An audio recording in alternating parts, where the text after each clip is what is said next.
Hi, my name is Maya, and today I will be talking about plea bargains and how I personally feel that they are doing a lot more harm than good. Today I will be talking about the trials and tribulations that we have gone through when it comes to plea bargains and false confessions. Our prison system has a lot of problems. Lack of knowledge mixed with an immense amount of plea bargains, some of which lead to false confessions and false convictions, being one of our biggest problems. Our justice system is no stranger and has become way too comfortable and way too dependent on plea agreements. According to Lucian E. Dervin, a professor of law and director of criminal justice studies at Belmont University, over 96% of convictions are from pleas of guilt rather than decisions made by the jury, the same jury that we appoint and we as a society contribute to. With these plea deals comes chances of false confessions. Most false confessions stem from great amounts of pressure placed on defendants to take the plea deals, even if they are not guilty. In 1970, the Brady decision was passed by the Supreme Court. The Brady decision stated that plea bargaining was a tool for use only when the evidence of guilt was overwhelming and the defendant might benefit from bargaining. False confessions are not new, but they are becoming more and more common as time progresses. Strategically planned interrogation and plea deals made by prosecutors are one of the main causes of this. According to Keith A. Finley, a professor at the University of Wisconsin Law School, and his examinations that he did of patterns pertaining to the shadow of the law theory of plea bargaining. Quote, the data provided preliminary evidence that some prosecutors bargain strategically. They do this by discounting the maximum sentence sought by the perceived likelihood of conviction, even when the chance of conviction appears virtually nil.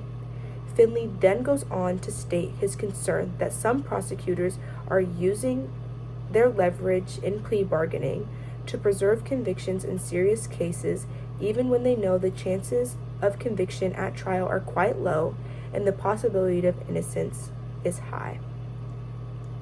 I would argue that this strategic bargaining is going against everything that the Brady decision stands for, not to mention that without the proper knowledge of their cases, the proper knowledge of the Brady decision itself, and the proper knowledge of the plea agreement that they're even thinking and considering taking, these strategically placed plea bargains could pressure false confessions.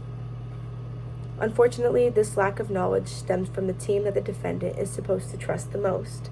As stated by Bruce Reilly, Deputy Director of Voice of Ex-Offender in New Orleans, LA, and a graduate of Tulane Law School, a lawyer's job, quote, a lawyer's job is to arm a client with as much knowledge as possible so they can make the best decision.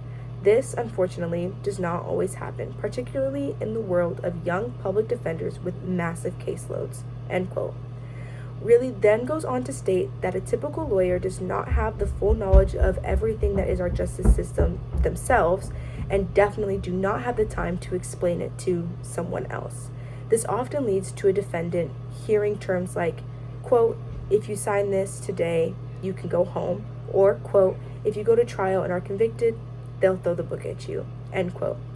This leads the defendant to pick whatever option is quicker and easier on them. And unfortunately, it's almost always pleading guilty due to the strategic planning done by the prosecutors. Now, what's next, you ask? To me, there's a very obvious fix. We should put new laws in place to protect the innocent and keep the same ones to help the guilty.